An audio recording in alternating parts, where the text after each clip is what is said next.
3, 4, 5 ශ්‍රේණිවල පුංචි දුවල පුතාලට ශිෂ්‍ය විභාගයට වැදගත් වෙන ගණිත ගැටලු කිහිපයක් මේ තියෙන්නේ. අපි බලමු පුතේ මේ ගැටලුව අපි කොහොමද නිවැරදිව විසඳන්නේ කියලා. බලන්නකො පළවෙනි ගැටලුව. කොඩි වැලක නිල්, රතු, කහ, සුදු යන පිළිවෙලට කොඩි යමුනා ඇත. එහි 25 වන කොඩියේ වර්ණය කුමක්ද කියලයි අපෙන් අහන්නේ. අපි කරන්නේ පුතේ මේ දීලා තියෙන පිළිවෙලින්ම වර්ණ ටික ලියා ගන්නවා. දැන් කොඩි වැලේ නිල්, රතු, කහ, සුදු විදිහටනේ කොඩි අමුල්ලා තියෙනවා කියන්නේ. අපි එතකොට මේ වර්ණ ටික පිළිවෙලින්ම ලියා ගන්නවා. ඊළඟට එකේ ඉඳන් අපි මේ විදිහට ඉලක්කම් ලියාගෙන යනවා. නිල් පාටට 1, රතු පාටට 2, කහ පාටට 3, සුදු පාටට 4 ලියන්නේ. හොඳින් මතක තියාගන්න අවසාන වර්ණය ළඟින් අපි ලියන්නේ පුතේ බිඳුව. අපෙන් අහන්නේ 25 වන කොඩියේ වර්ණයනේ. අපි කරන්නේ එතකොට 25 අපිට දීලා තියෙන වර්ණ ගණනින් බෙදනවා. මෙතන වර්ණ 4ක් තියෙනවානේ. 25 4ෙන් බෙදනවා.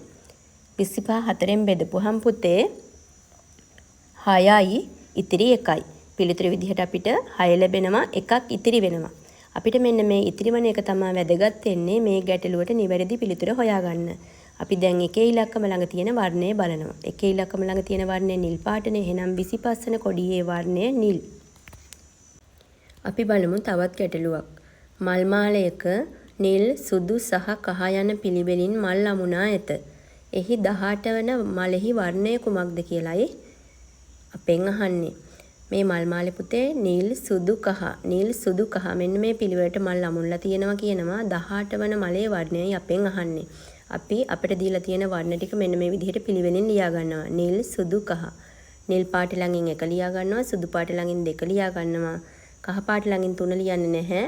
අවසාන වර්ණය ළඟින් ලියන්නේ අපි බිඳුව. අපෙන් අහන්නේ 18 වෙනි මලේ වර්ණයනේ. අපි 18 බෙදනවා මෙතන තියෙන වර්ණ ගණනින්. වර්ණ 3ක් තියෙනවා. 18 3ෙන් බෙදනවා. 18 3ෙන් බෙදපුවාම 6යි කීයක්වත් ඉතිරි වෙන්නේ නැහැ. එහෙනම් බිඳුවේ ඉලක්කම ළඟට ගිහිල්ලා බිඳුවේ ඉලක්කමට අදාළ වර්ණය බලනවා. බිඳුව ළඟ තියෙන පුතේ කහ පාටනේ. එහෙනම් 18 වන මලේ වර්ණය කහ. අපි බලමු තුන්වෙනි ගැටලුව.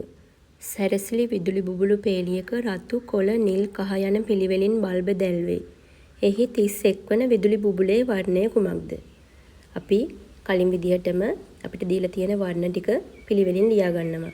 රතු, කොළ, නිල්, කහ. ඊළඟට එකේ ඉඳන් අපි ඉලක්කම් ලියාගෙන යනවා. 1 2 3 අවසාන වර්ණය ළඟින් බිඳුව. අපෙන් අහන්නේ 31 වන විදුලි බුබුලෙහි වර්ණය 30. එතකොට මෙතන වර්ණ 4ක් තියෙනවා. අපි 31 4ෙන් බෙදනවා. 31 4ෙන් බෙදපුවාම පුතේ පිළිතුරු විදිහට අපිට 7 ලැබෙනවා, 3ක් ඉතිරි වෙනවා.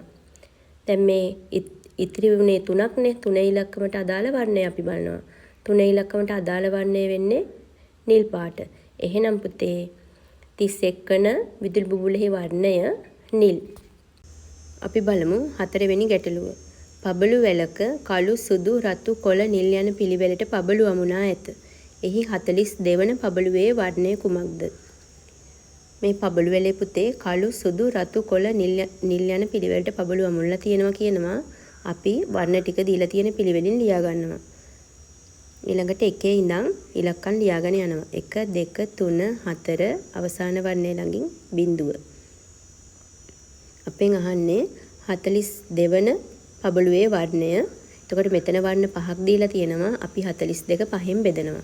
42 5ෙන් බෙදපුවාම පිළිතුරු විදිහට අපිට 8 ලැබෙනවා, 2ක් ඉතිරි වෙනවා. මෙන්න මේ ඉතිරි වෙන දෙක තමයි වැදගත් වෙන්නේ මේ ගැටලුවට පිළිතුර හොයාගන්න. එතකොට දෙකේ ඉලක්කමට අදාළ වර්ණය බලනවා. දෙකේ ඉලක්කමට අදාළ වර්ණය සුදු. එහෙනම් 42 වන පබළුවේ වර්ණය සුදු. ඔයාලට තියෙන පුතේ ගැටලුවක් විසඳන්න. ඔයාලා මේ ගැටලුව විසඳලා පිළිතුර කමෙන්ට් කරන්න.